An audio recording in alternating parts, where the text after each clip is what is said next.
Pero siendo las horas que son 8 de la mañana con 5 minutos, ya lo sabe que a esta hora siempre abrimos consulta con nuestros amigos del Hospital Cima. Y esta mañana está con nosotros y nos da de nueva cuenta muchísimo gusto saludarlo al doctor Ricardo Pols Vázquez. Él es especialista en medicina interna, cardiología e imagen cardiovascular del Hospital Cima. Doctor, gusto en saludarlo. ¿Cómo andamos? Bien, buenos días. Muchas gracias por invitarnos. Gracias por estar con nosotros, doctor. Y como siempre, temas importantes, relevantes, sobre todo lo que tiene que ver con la cuestión de riesgos cardiovasculares. Si le parece, arrancamos con este tema. Sobre todo saber y conocer de usted como experto, especialista, doctor, ¿cuáles son los riesgos principales para un factor o factores de riesgo cardiovascular y cómo se pueden controlar, por ejemplo? Okay.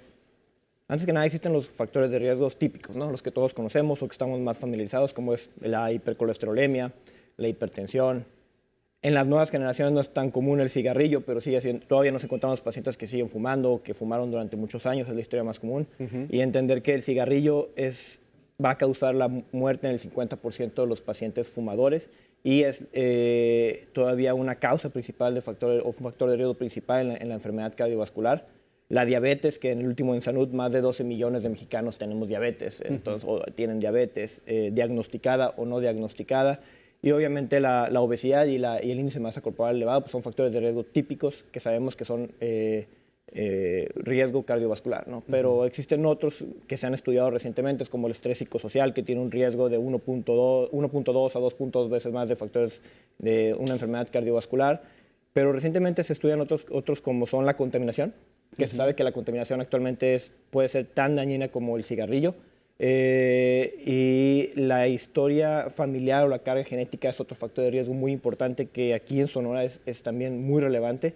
Son aquellos pacientes que tienen un familiar de primer grado con una enfermedad cardiovascular, hombres antes de los 55, mujeres antes de los 65 por la diferencia en estrógenos y pues entre otros que son los principales. Aquí lo importante también igual es el control, ¿no? Que se tenga los mismos. ¿Cómo controlarlo, doctor? ¿No? Exactamente, es importante esto, es llevar un control una vez que tenemos el diagnóstico. Primero es hacer el diagnóstico. ¿No? Eso es lo más importante, que el paciente tenga la sensibilidad para hacer el diagnóstico de las enfermedades y una vez que se tiene esto, pues obviamente llevar los medicamentos, llevar el control por el médico, pero una gran parte del tratamiento es por parte del paciente, ¿no? ¿Qué tanto está dispuesto a cambiar el estilo de vida él, la dieta, hacer ejercicio, bajar de peso? Es importante también. Importantísimo. Y ahorita que menciona bien que ya el tema del diagnóstico está hecho, pues para lograrlo se requiere, pues obviamente tener la revisión de un especialista y demás. ¿Qué técnicas de imagen, por ejemplo, doctor, se pueden utilizar para la prevención cardiovascular?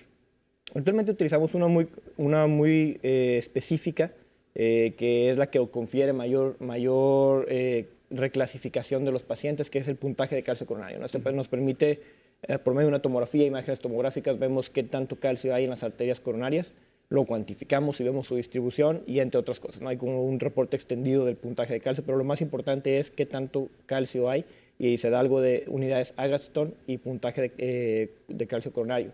Y eso reclasifica a los pacientes y nos permite saber cuál se beneficiaría de medicamentos para el colesterol, cuál se beneficiaría de estatina, cuál no.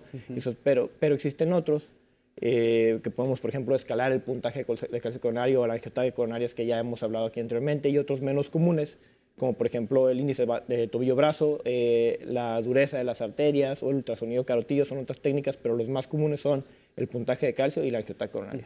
Ahorita se menciona dentro de lo que son ya los principales factores de riesgo y demás, gente que a lo mejor que está de manera sedentaria, que no hace ejercicio, o bien de la cuestión de la alimentación, que sea puntualmente esos datos, doctor.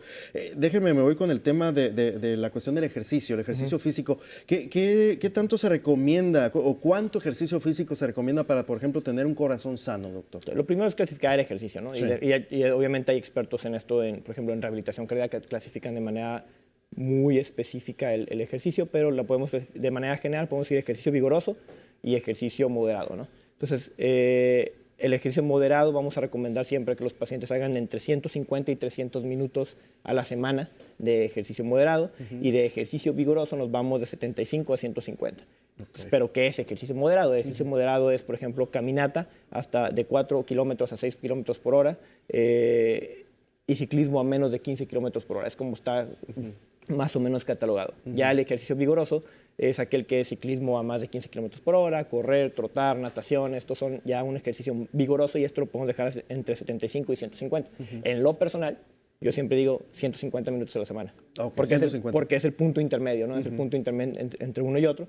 Y ya con eso tenemos un beneficio en el riesgo cardiovascular. Perfecto, ahí está el dato importante que nos da el doctor. Ahora, va otro tema que yo creo que aquí el equipo madrugador lo va a poder tomar muy en consideración, el consumo de café, doctor. Y también igual nos va a platicar un poquito del tema y le pediría que nos hable un poquito del consumo de alcohol.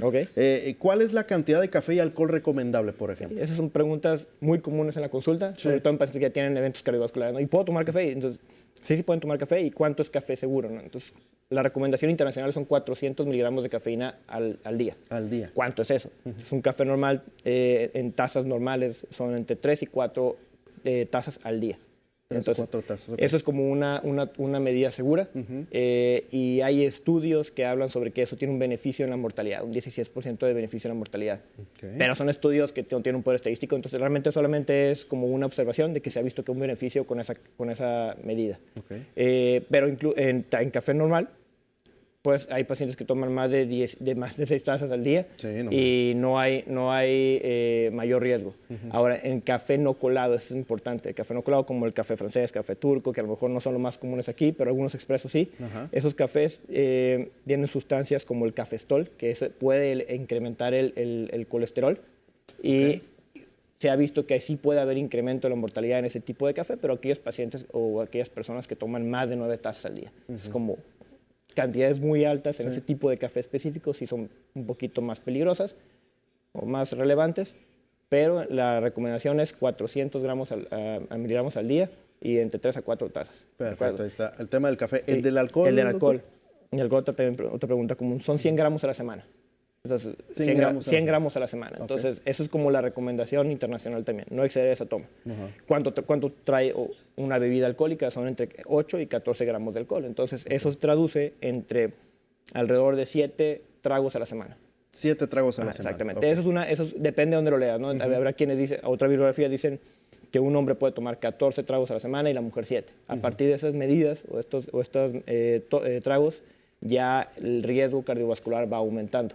Entonces, y la otra es que no se pueden tomar las 14 un día, ¿no? Eso es durante toda la semana, distribuidos. Y también algo importante es que siempre se ha dicho como, la dieta del Mediterráneo tiene vino, entonces una copa de vino me protege cardiovascular.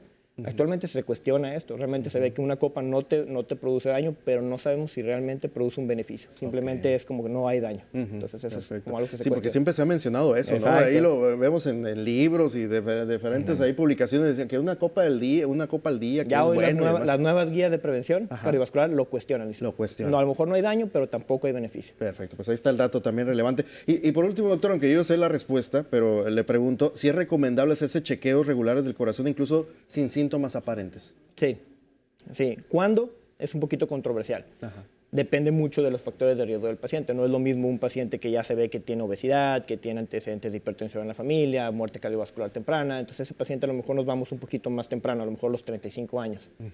Y lo bajo ya con base a experiencia, simplemente porque vemos pacientes que ya a los 35 años empiezan a tener el puntaje de calcio, placas de aterosclerosis, y hoy está muy joven para que tenga placas de aterosclerosis en las arterias coronarias, y esos son pacientes que ya tienen muchos factores de riesgo.